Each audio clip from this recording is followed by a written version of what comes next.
বারুদি সুড়ঙ্গ বিস্ফোরণে এক নিরীহ রোহিঙ্গা জেলে আহত। বাংলাদেশ সীমান্তের কাছে আরাকান আর্মি দ্বারা স্থাপন করা হয়েছিল, কারণ স্থানীয় বাসিন্দারা আরশা সংযোগের দাবি প্রত্যাখ্যান করেছেন এবং আরাকান আর্মির উপস্থিতির অভিযোগ করেছেন।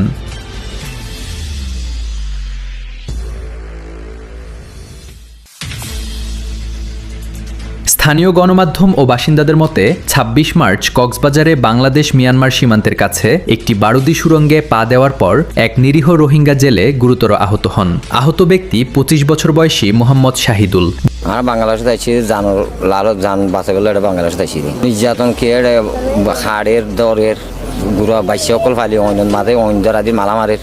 যিনি দুপুরের সময় উখিয়া উপজেলার নাফ নদীর কাছে বিস্ফোরণে তার ডান পা হারান। বাসিন্দারা জানান, জেলে মোহাম্মদ শাহিদুল, যিনি প্রতিদিনের কাজের মাধ্যমে তার পরিবারের জীবিকা নির্বাহ করতেন, সেদিন সকালে স্থানীয় জেলেদের সঙ্গে নদীতে গিয়েছিলেন।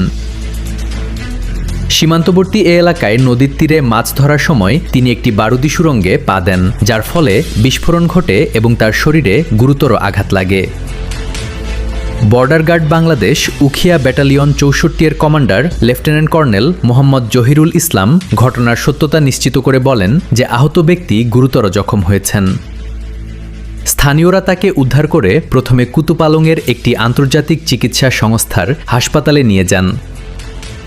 এরপর উন্নত চিকিৎসার জন্য কক্সবাজার সদর হাসপাতালে স্থানান্তর করা হয়। বাসিন্দারা মোহাম্মদ শাহিদুলকে আরাকান রোহিঙ্গা সালভেশন আর্মির সঙ্গে যুক্ত থাকার দাবি প্রত্যাখ্যান করেছেন এবং তাকে একজন সাধারণ জেলে হিসেবে বর্ণনা করেছেন। তারা কিছু প্রতিবেদনে ভুল তথ্য থাকার অভিযোগ করেন। পাশাপাশি ১২ জানুয়ারি টেকনাফের হোয়াইকেং সীমান্ত এলাকায় একই ধরনের একটি বারুদি সুড়ঙ্গ বিস্ফোরণের ঘটনাও উল্লেখ করেন, যেখানে আরেকজন বাসিন্দা আহত হয়েছিলেন।